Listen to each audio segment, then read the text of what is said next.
നമസ്കാരം, ഞാൻ Jashithakumari. IBC live 2020 വാർത്താ ബുള്ളറ്റിനിലേക്ക് എല്ലാവർക്കും സ്വാഗതം. കഴിഞ്ഞ 20 മണിക്കൂറിനുള്ളിലെ 20 പ്രധാന വാർത്തകൾ ഒറ്റനോട്ടത്തിൽ. ഇന്ത്യൻ പ്രീമിയർ ലീഗിൽ കൊൽക്കത്ത നൈറ്റ് റൈഡേഴ്സിനെതിരെ മുംബൈ ഇന്ത്യൻസിന് ജയം. 8 വിക്കറ്റ് ജയവുമായി മുംബൈ ലീഗിൽ ഒന്നാമതെത്തി. 148 റൺസ് ലക്ഷ്യവുമായി ഇറങ്ങിയ രോഹിത്തും കൂട്ടരും 19 പന്ത് ബാക്കി നിൽക്കെ 2 വിക്കറ്റ് നഷ്ടത്തിൽ ലക്ഷ്യം കാണുകയായിരുന്നു.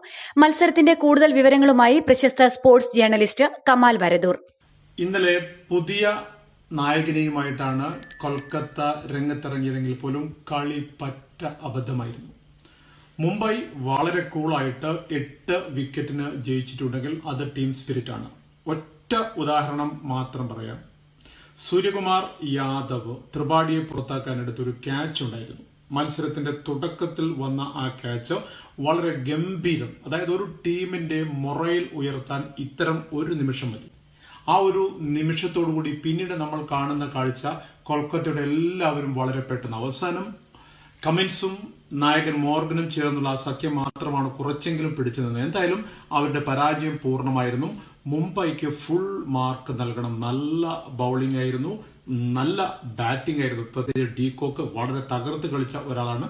ഗംഭീരമായി അവർ കളിച്ചു. എന്തായാലും ചാമ്പ്യൻസിനൊത്ത പ്രകടനം. ഈ പോക്ക് പോയാൽ കൊൽക്കത്തയുടെ കാര്യം പ്ലേ ഓഫിലെത്തില്ല. പശ്ചിമ ബംഗാളിൽ കൊൽക്കത്തയിൽ ബഹുനില കെട്ടിടത്തിൽ തീപിടുത്തമുണ്ടായി. കൊൽക്കത്ത ഗണേഷ് ചന്ദ്ര അവന്യൂവിലുള്ള 5 നില കെട്ടിടത്തിലാണ് തീപിടുത്തമുണ്ടായത്. ഇന്നലെ രാത്രിയായിരുന്നു സംഭവം. നിരവധി പേർ കെട്ടിടത്തിനുള്ളിൽ കുടുങ്ങിയതായാണ് റിപ്പോർട്ടുകൾ.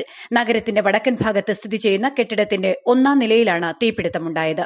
ഇത് മുകളിലത്തെ നിലയിലേക്കും വ്യാപിച്ചതായി അഗ്നിശമന സേന ഉദ്യോഗസ്ഥർ പറഞ്ഞു. സംസ്ഥാനത്ത് കോവിഡ് ആശങ്ക തുടർന്നതിനിടെ ഇന്നലെ 7283 പേർക്ക് രോഗബാധ സ്ഥിരീകരിച്ചു. 6767 പേരുടെ പരിശോധനാ ഫലം നെഗറ്റീവായി. 5731 പേർക്ക് സമ്പർക്കത്തിലൂടെയാണ് രോഗം ബാധിച്ചത്. 250 ആരോഗ്യ പ്രവർത്തകരാണ് ഇന്നലെ സമ്പർക്കത്തിലൂടെ രോഗബാധിതരായത്. 24 മരണങ്ങൾ കൂടി കോവിഡ് മൂലമാണെന്ന് സ്ഥിരീകരിച്ചതോടെ ആകെ മരണം 1113 ആയി. ചൈനീസ് കടന്നുകയറ്റം സംബന്ധിച്ച് ആവർത്തിച്ചുള്ള മുന്നറിയിപ്പുകൾ അവഗണിച്ച നേപ്പാൾ ഒടുവിൽ ചൈനീസ് അതിർത്തിയിൽ ജാഗ്രതയിൽ. ചൈനീസ് അതിർത്തിയിൽ പുതിയ സൈനിക പോസ്റ്റുകൾ സ്ഥാപിച്ചു. വടക്കൻ നേപ്പാളിലെ നിരവധി ഗ്രാമങ്ങളിൽ ചൈന സംഘടിതമായ കയ്യേറ്റം നടത്തുന്നുണ്ടെന്ന ഇന്ത്യൻ മാധ്യമങ്ങളുടെ ആവർത്തിച്ചുള്ള റിപ്പോർട്ടുകൾ നേപ്പാൾ സ്ഥിരീകരിച്ചതിനു പിന്നാലെ ഇവിടങ്ങളിൽ പുതിയ 6ഓളം സൈനിക പോസ്റ്റുകളാണ് സ്ഥാപിച്ചത്. നിയന്ത്രണ രേഖ മുറിച്ചു കടന്ന് തീവ്രവാദികളെ ഇന്ത്യയിലേക്ക് കടത്താൻ പാകിസ്ഥാൻ ശ്രമിക്കുന്നുണ്ടെന്ന് കരസേനാ മേധാവി MM നരവനെ. മഞ്ഞുകാലം ആരംഭിക്കുന്നതിന് മുൻപ് പരമാവധി ഭീകരരെ ഇന്ത്യൻ മണ്ണിൽ എത്തിക്കാനാണ് പാക് സർക്കാരിന്റെ ശ്രമമെന്നും നരവനെ പറഞ്ഞു. ഇന്ത്യയുടെ സുരക്ഷാ സന്നാഹങ്ങളും നിയന്ത്രണ രേഖയ്ക്ക് സമീപം ഇന്ത്യൻ സൈനികരും ശക്തമാണെന്ന് പറഞ്ഞ കരസേനാ മേധാവി അതിർത്തി ലംഘിച്ച് കയറാൻ ശ്രമിച്ച ഒറ്റ തീവ്രവാദിയെപ്പോലും സൈന്യം വെറുതെ വിട്ടിട്ടില്ലെന്നും അറിയിച്ചു. രാഹുൽ ഗാന്ധി MP ഓൺലൈനായി സ്കൂൾ കെട്ടിടോദ്ഘാടനം നിർവഹിക്കുന്ന ചടങ്ങിന് അവസാന ഘട്ടത്തിൽ ജില്ലാ ഭരണകൂടം അനുമതി നിഷേധിച്ചത് വിവാദത്തിൽ. Kalpetta government vocational higher secondary സ്കൂളിലെ ഹയർ സെക്കൻഡറി വിഭാഗത്തിന്റെ കെട്ടിടോദ്ഘാടന ചടങ്ങിനുള്ള അനുമതിയാണ് മണിക്കൂറുകൾ ബാക്കി നിൽക്കെ നിഷേധിച്ചത്. കേരള കോൺഗ്രസ് മാണി വിഭാഗമെടുത്ത തീരുമാനത്തെ സ്വാഗതം ചെയ്ത് CPM സംസ്ഥാന സെക്രട്ടറി കോടിയേരി ബാലകൃഷ്ണൻ. UDFന്റെ അടിത്തറ ഇളക്കുന്ന തീരുമാനമാണ് കേരള കോൺഗ്രസ് ജോസ് കെ മാണി വിഭാഗത്തിൽ നിന്ന് ഉണ്ടായിട്ടുള്ളതെന്നും രാഷ്ട്രീയമായും സംഘടനാപരമായും UDFന്റെ നിലനിൽപ്പിനെ ഇത് ബാധിക്കുമെന്നും കോടിയേരി പറഞ്ഞു. യുവതിയെ പീഡിപ്പിച്ചയാൾക്ക് ജാമ്യം അനുവദിച്ച ഹൈക്കോടതിയുടെ വിചിത്രമായ ഉത്തരവിൽ ഇടപെടാനൊരുങ്ങി സുപ്രീംകോടതി. പീഡിപ്പിച്ച കേസിലെ പ്രതിക്ക് ജാമ്യം അനുവദിക്കാനായി പീഡനമേറ്റ യുവതിയോട് രക്ഷാബന്ധൻ കെട്ടിത്തരുവാൻ അപേക്ഷിക്കണമെന്നും അതിന്റെ ആചാരത്തിന്റെ ഭാഗമായി 11,000 രൂപ യുവതിക്ക് നൽകണമെന്നും കഴിഞ്ഞ ജൂലൈ 30-ന് മധ്യപ്രദേശ് ഹൈക്കോടതി ഉത്തരവിട്ടിരുന്നു. 7 മാസങ്ങൾക്ക് ശേഷം ശബരിമലയിലേക്ക് എത്തുന്ന തീർത്ഥാടകരെ വരവേൽക്കാൻ ഒരുക്കങ്ങൾ ആരംഭിച്ചു. പമ്പ സ്നാനം നിരോധിച്ചിട്ടുള്ളതിനാൽ 20 ഷവറുകൾ സ്ഥാപിച്ചിട്ടുണ്ട്. വിവിധ സ്ഥലങ്ങളിൽ സോപ്പ്, വെള്ളം, സാനിറ്റൈസർ എന്നിവ സജ്ജമാക്കും. UPയിലെ മധുരയിൽ സ്ഥിതി ചെയ്യുന്ന ഷാഹി ഈദ്ഗാഹ് പള്ളി നീക്കണമെന്നാവശ്യപ്പെട്ട് നൽകിയ ഹർജി മധുര കോടതി ഫയലിൽ സ്വീകരിച്ചു. നേരത്തെ സിവിൽ കോടതി തള്ളിയ ഹർജിയാണ് ഇപ്പോൾ സ്വീകരിച്ചിരിക്കുന്നത്.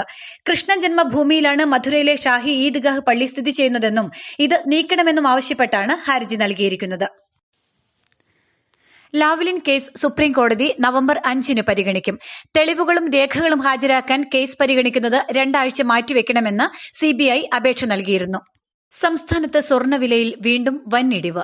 ആഭ്യന്തര വിപണിയിൽ സ്വർണ്ണവിലയിൽ കുറവ് രേഖപ്പെടുത്തിയതോടെ പവന് 200 രൂപയും ഗ്രാമിന് 25 രൂപയുമാണ് ഇന്ന് കുറഞ്ഞത്. ഇതനുസരിച്ച് സ്വർണ്ണവില ഒരു പവന് 37,360 രൂപയിലും ഗ്രാമിന് 4,670 രൂപയിലുമാണ് വ്യാപാരം പുരോഗമിക്കുന്നത്. നടിയെ ആക്രമിച്ച കേസിലെ ഇന്നത്തെ വിചാരണ നിർത്തിവച്ചു. വിചാരണ മാറ്റുകയാണെന്നും മറ്റു കാര്യങ്ങൾ പിന്നീട് അറിയിക്കാമെന്നും പറഞ്ഞാണ് കോടതി നടപടികൾ നിർത്തിവച്ചത്. കോടതിയിൽ നിന്ന് സുതാര്യമായ വിചാരണ പ്രതീക്ഷിക്കുന്നില്ലെന്നും തുടർ നടപടികൾ നിർത്തിവെക്കണമെന്നും ആവശ്യപ്പെട്ട് പ്രോസിക്യൂഷൻ ഹർജി ഫയൽ ചെയ്ത സാഹചര്യത്തിലാണ് കോടതി നടപടിയെന്നാണ് സൂചന.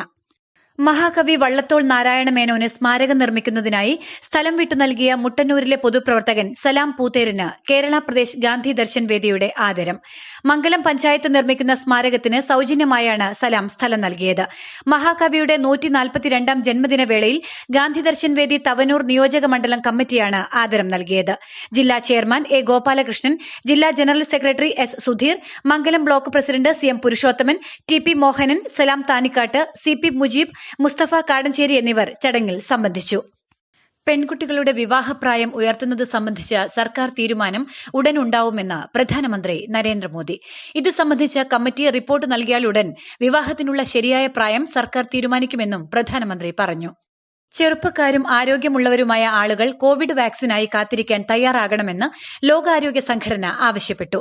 ലോകാരോഗ്യ സംഘടനയുടെ മുഖ്യ ശാസ്ത്രജ്ഞ സൌമ്യ സൌമ്യനാഥൻ ചോദ്യോത്തര പരിപാടിയിലാണ് ഇങ്ങനെ അഭിപ്രായപ്പെട്ടത്.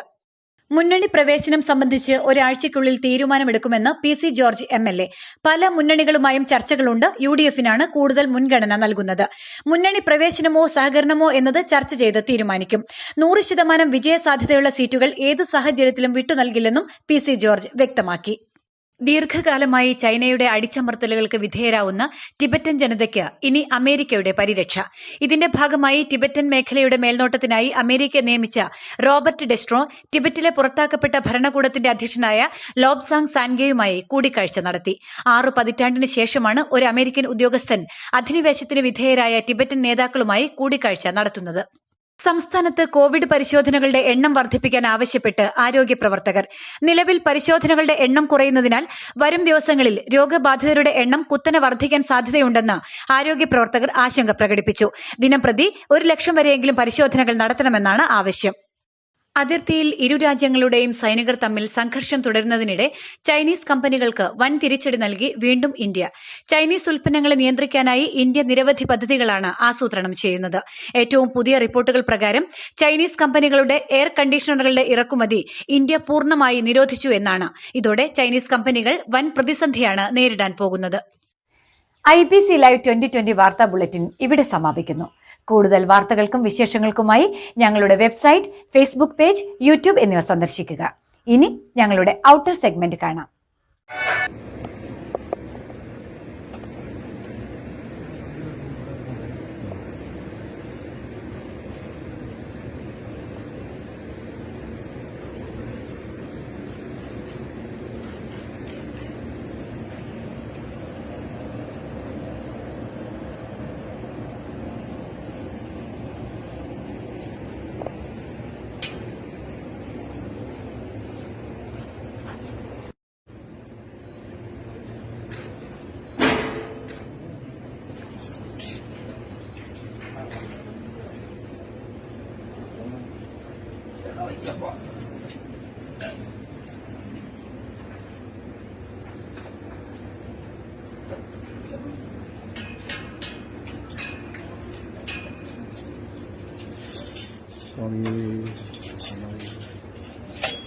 Swami